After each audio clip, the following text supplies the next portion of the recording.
Hello students, welcome to Vijetha IAS Academy Ethics classes. In this session, we are dealing with the last topic of unit number 6, that is corporate governance. If we see the syllabus, where it is there mentioned in the syllabus means in unit number 6, this is what? Public civil service values and ethics in public administration and so on. Corporate governance. Eighth one is the corporate governance. And why it was introduced by UPSC and what is the importance for in the Indian context.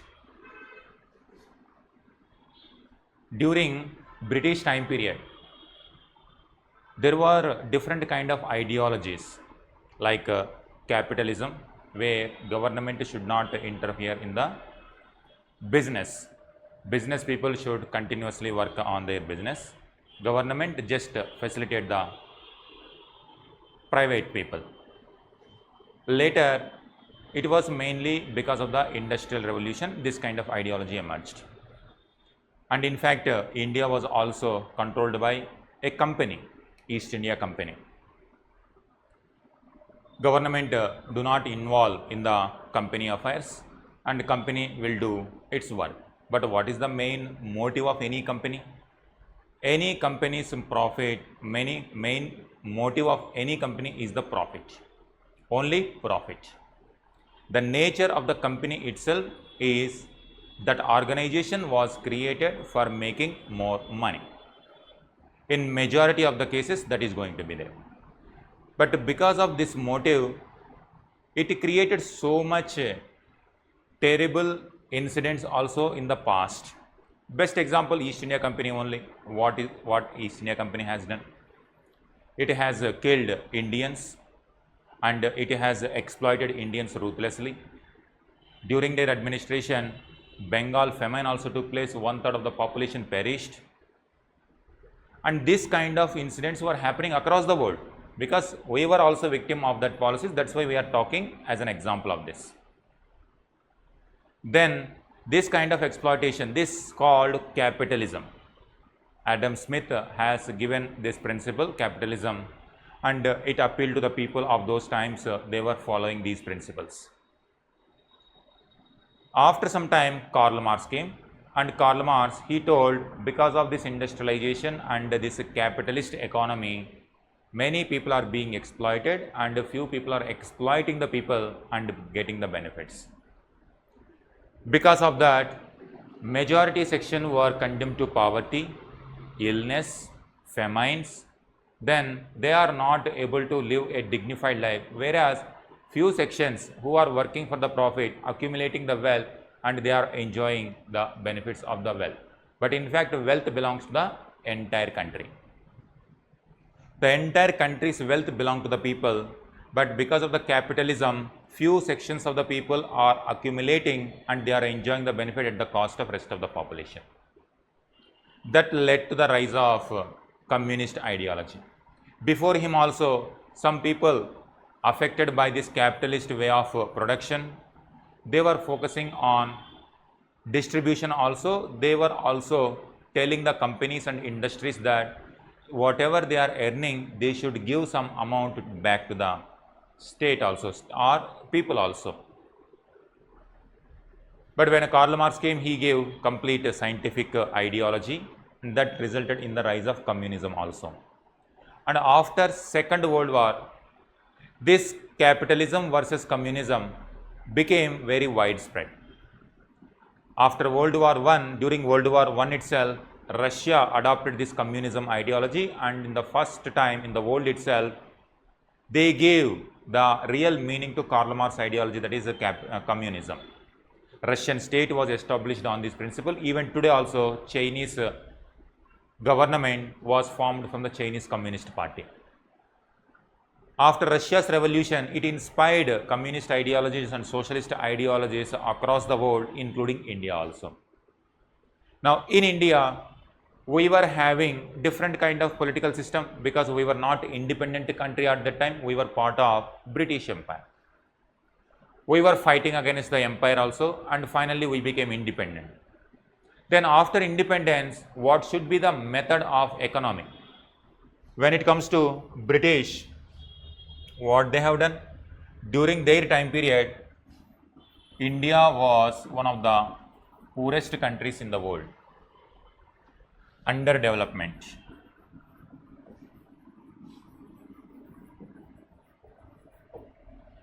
Unemployment.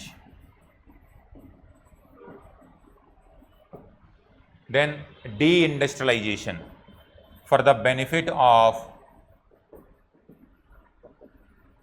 British. They have completely broken Indian industries. It led to the systemic deindustrialization. It led to drain of wealth. And this process, who started this process? A company, a corporate. Are you able to connect? Now, in the process, this is our own history. India itself is having an example that what happens if company rules the people. If company rules, this is what going to happen. Later, India understood that India wanted capitalism also not fully, communism also not fully. We followed mixed economy. Mixed economy means after independence, Indian government followed that we cannot give full freedom to the private industries also.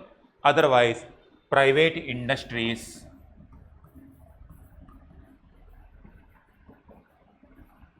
will exploit,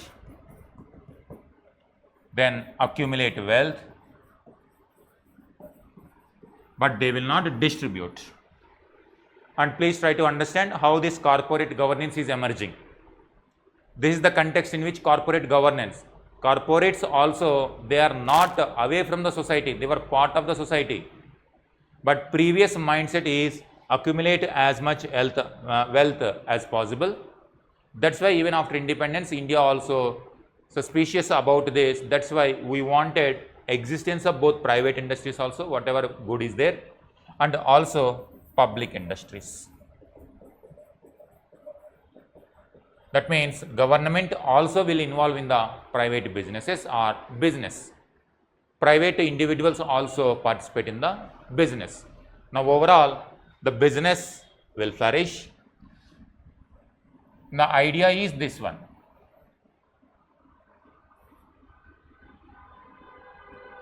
Idea is to have both government as well as private industries for economic development. What will happen? For example, here important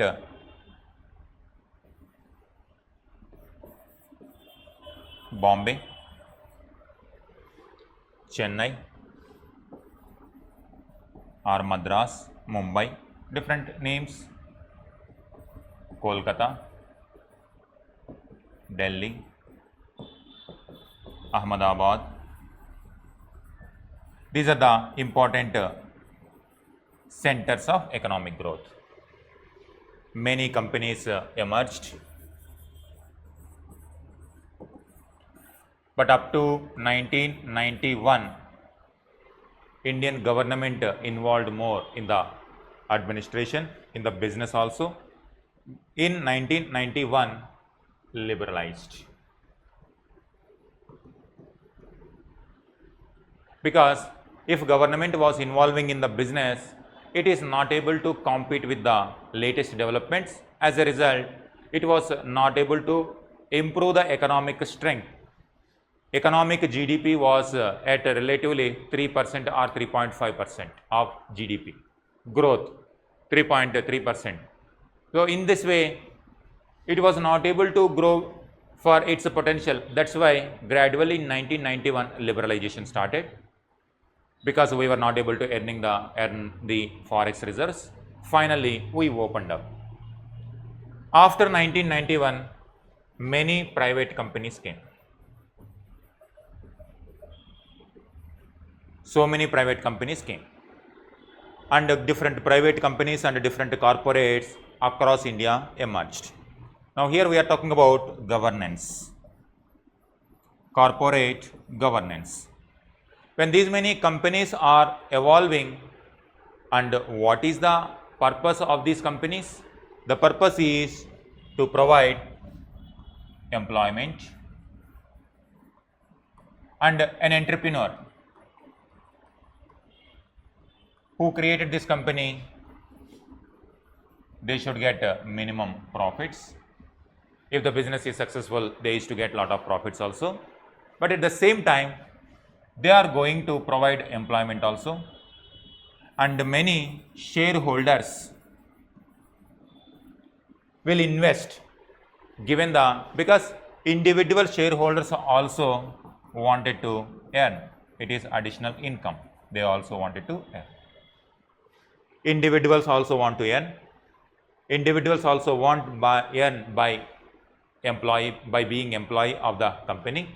An entrepreneur or owner of the company also earn through by selling the products. Now through that, and how these people earn, this company or corporate combinedly they provide certain goods and they provide certain services. That service could be a telecom service, like we are using mobile service. If it is a manufacturing company, a mobile manufacturing company. If it is a mobile service, like we are using the SIM cards, different operators are there, that is a service. Now as a result, what is happening? Now this company is not limited to this. These people are getting by selling goods and services to the people.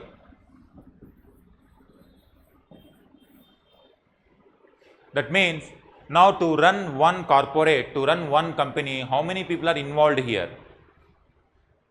Some individuals called entrepreneurs, some individuals called employees, some individuals called shareholders, some individuals called people, whoever purchase, who take the service from them. Is it only that? Now ultimately, when you are part of this system, these companies are, how they can run the company?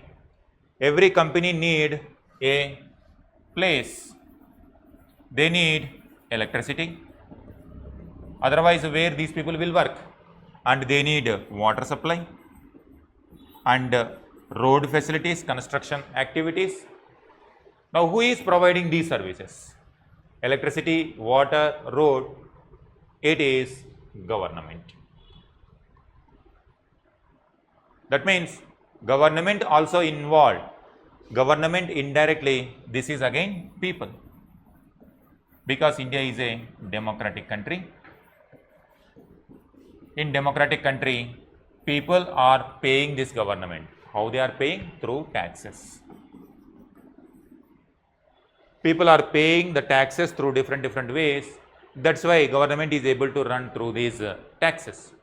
That's why government is providing the services. Therefore, it is the duty of these people to file, to pay taxes as well. In this, government is also involved. Now government also involved means this tax is the income of the government, that means income of the nation, income of the state. That means people of India involved. Could you connect all these points? It appears to be a simple company. It has nothing to do with the common people of India. It is just a company out of the interest, out of the inspiration of a single individual creates a company, but that person has nothing to do with the society. It appears at the outset. But can you imagine, can you see this? Can you link one after the other? A person idea will start in the mind of a person, and they will accumulate, or they will start doing research on that particular idea. That idea will not get materialized without capital. And capital means sometimes they will take the capital from bank also. In this way, bank is also involved. And now bank get money from whom? Again, common people.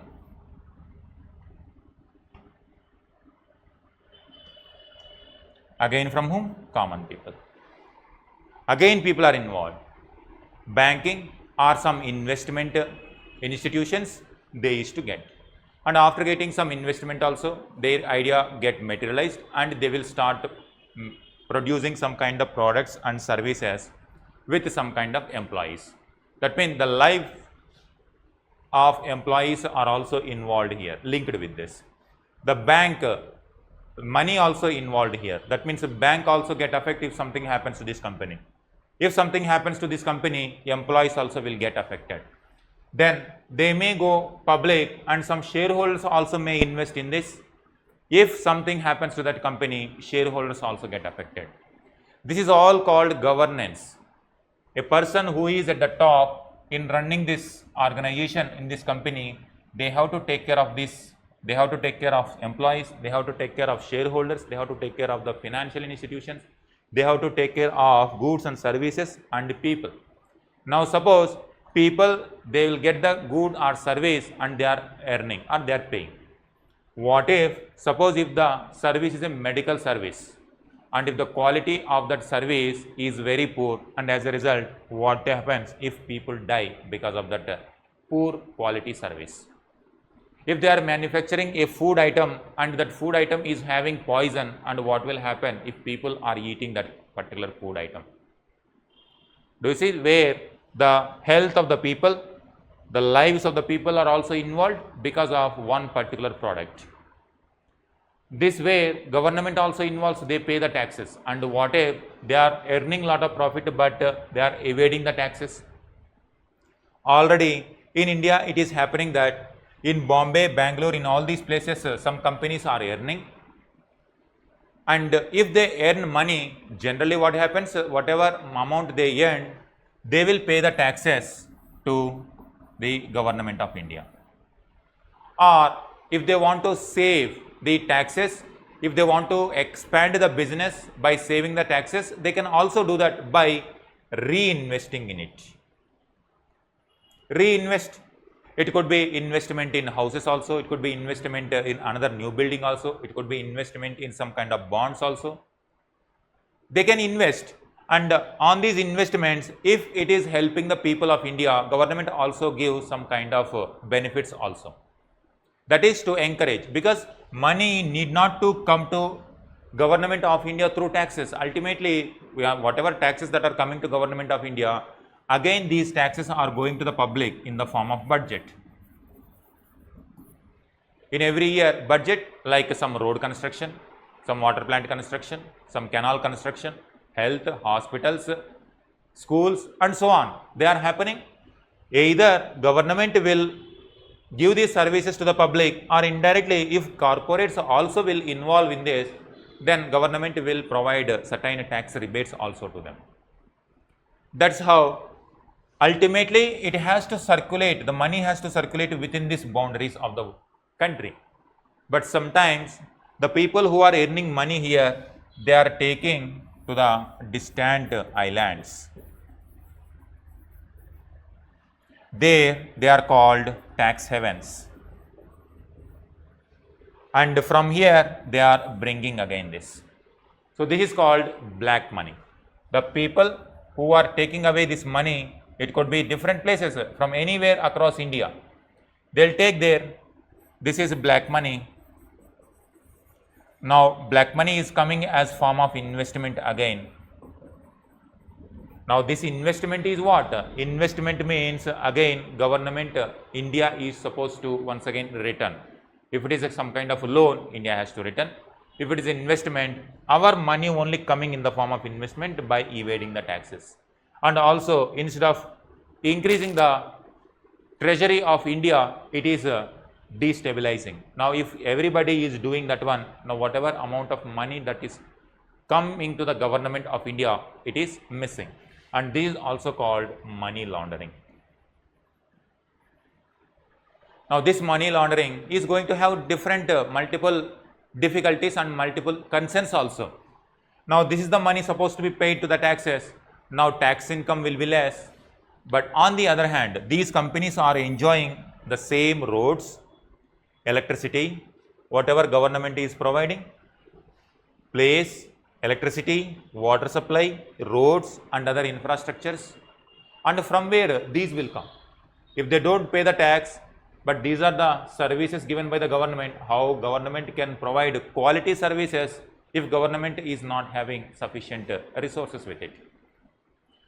We are enjoying the government service, but we are not repaying it back. That is what, if corporate governance, if they follow ethical corporate governance, they will understand this system very clearly. Now, I hope you got complete picture that why the corporate and companies are linked with the government, are linked with the people of common people of India, and people of the whoever their market, they are also involved there, and these are the customers. We call these are customers, shareholders, employees, entrepreneurs, banks, financial institutions, and entire whole ecosystem is involved. The person who is administering all these issues must follow ethics. So that is the ultimate aspect of what we call corporate governance means. The governance, administration of all these things in an ethical manner. So that is what expected from the corporates, how they are operating in this, whether they are ethically doing or not. And in the history, we have seen so many scams also, like a famous Satyam scam. There are so many scams which are related. Some companies take the money from the banks. Companies take a lot of money from the banks and they will not repay the bank. And these banks have to give the money to people. And when bank fails, that means the trust in the banking system itself will fail. People will not invest, people will not save in the banks. Now entire banking system will collapse, the entire economic system will itself collapse. That's why to protect the banks, who will involve? To safeguard these banking institutions, again governments will involve. If government involve, that means the taxes, common people's tax money will go to, taxpayers' money will go to state. But ultimately the problem is, the bank has given money to corporate, but to safeguard this bank, again taxpayers' money is going. Already they evade the taxes, government is at loss. To protect the bank, again taxpayers' money is going. That is another one. And once it will go out of the country and coming back in the form of money laundering. This money laundering may cause law and order problems also. It could be terrorist funding, it could be Naxalite funding, it could be anything that may lead to an internal security problem also. That is additional headache which we are supposed to get. So this is what, so many issues are involved. The person who is responsibly behaving and the person who is following the ethics with respect to corporate governance, they will consider all these issues in mind. And now let us analyze what are various issues involved here. All these aspects in a systematic way is all about corporate governance. Let us go one by one. Corporate governance, you can see here, corporate governance is the set of rules and processes that guide how a company is managed and overseen. So this is how company, and all these company matters how they are managed and overseen. It's vital for ensuring that businesses operate ethically and in the best interest of those involved. A primary goal of corporate governance is to prevent corporate greed and promote responsible and transparent business practices. This is only one company I have explained. Now like that other companies also will be there. Other companies also will be there. Competitors will be there. Now these companies, if you want to produce a product, you need raw materials. There will be raw material suppliers also. And those raw material suppliers will have different different people also who are involved in that procuring that. So it's like a chain. If one link will affect, that means the neighboring links also will automatically get affected. Considering all these aspects, a corporate manager must understand all these and work very responsibly. According to OECD, defines corporate governance as procedures and processes according to which an organization is directed and controlled, how these organizations are being run. Negligence of business ethics in corporate governance is a responsible factor for the failure of corporate corporates will fail. There have been many instances of failures and scams in the corporate sector in India due to the absence of good corporate governance. Example, Satyam scam. There need certain guidelines are required how the standard operating procedure. Randomly, whatever they please, if they do, sometimes it will lead to scams also. Sometimes companies will not perform very well. Companies will wind up. Employees will get unemployed. Employees become unemployed. Shareholders lose their money. Banks will not get the fund. Government will lose the tax. So all these chain of concerns will emerge. Operating all these in a very efficient manner is called corporate governance. By establishing and enforcing high ethical standards and holding individuals accountable for their actions, corporate governance serves as a safeguard against misconduct, protecting the interest of shareholders, customers and the wider community. So now could you get this?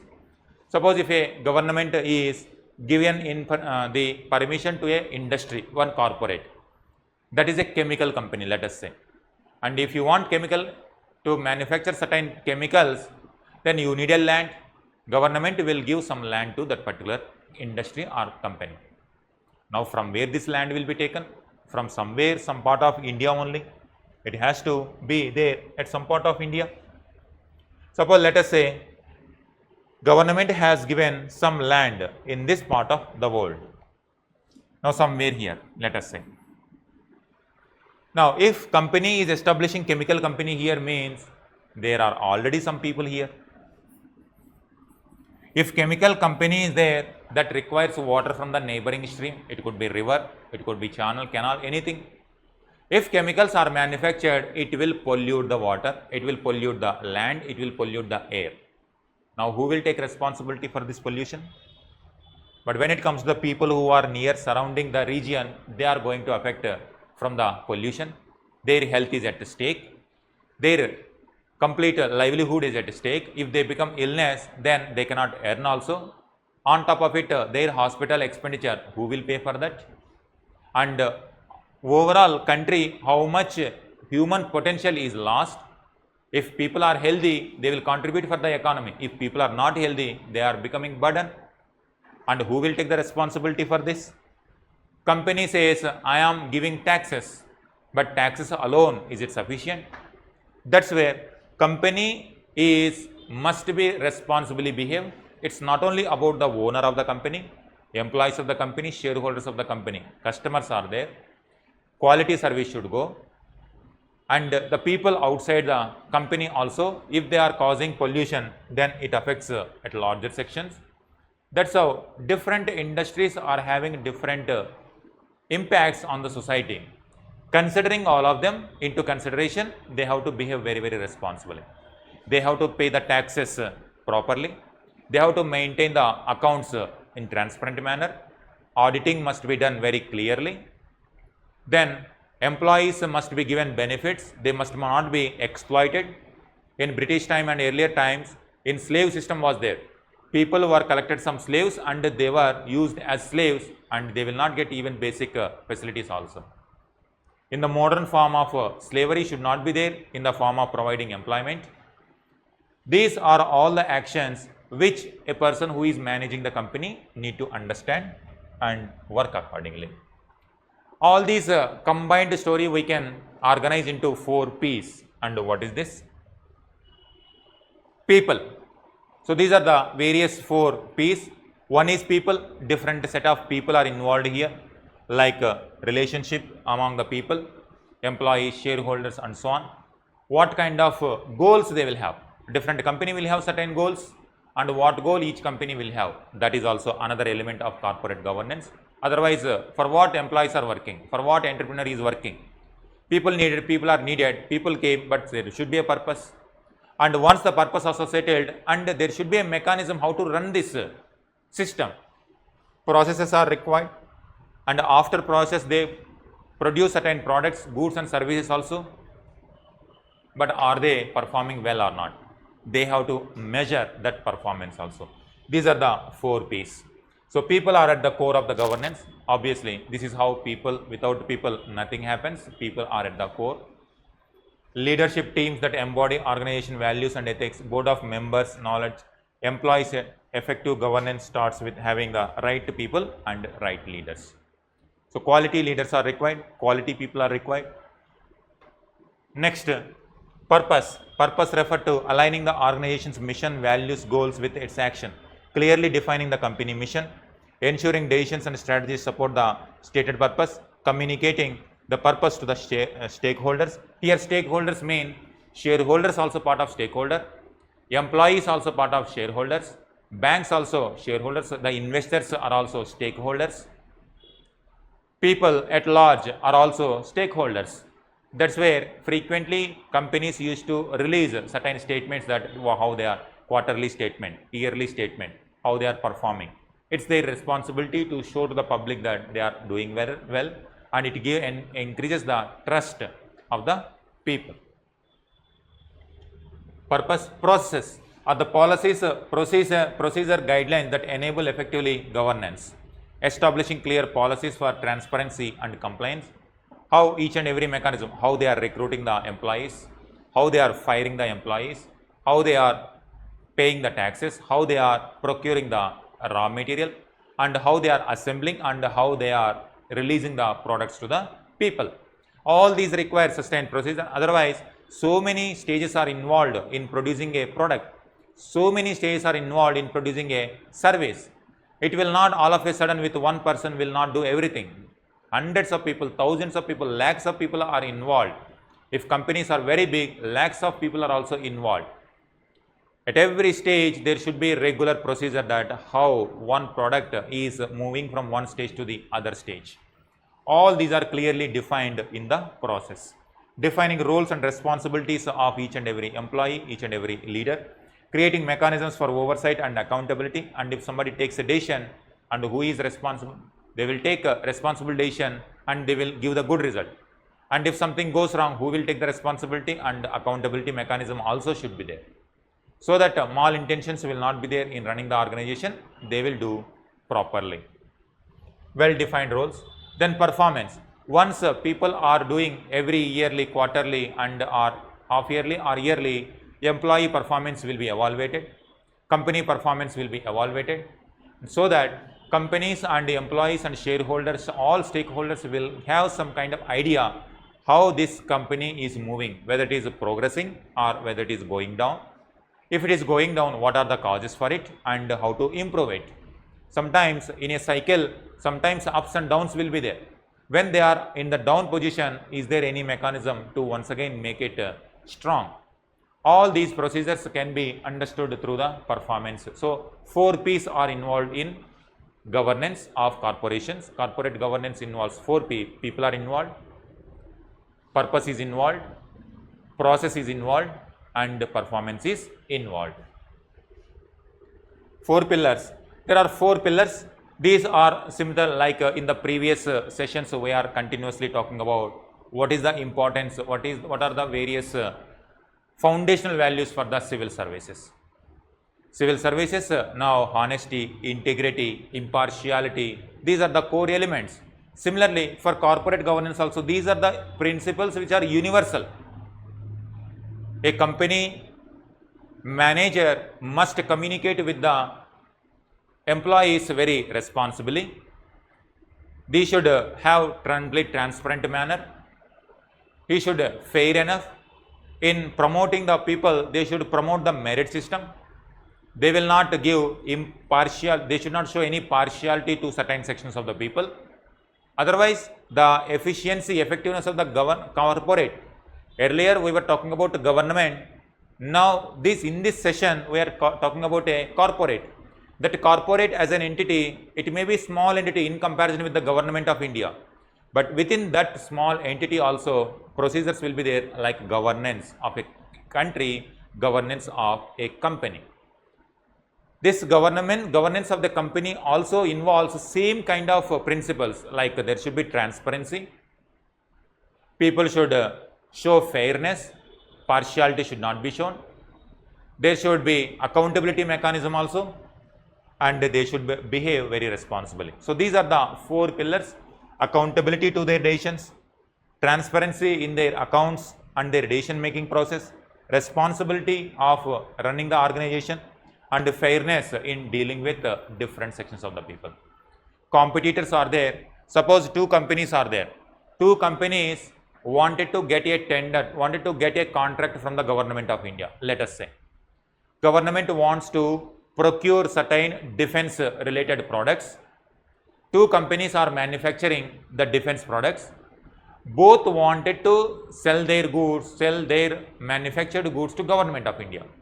And government of India will issue the tender, and whoever quotes less, and they will be given.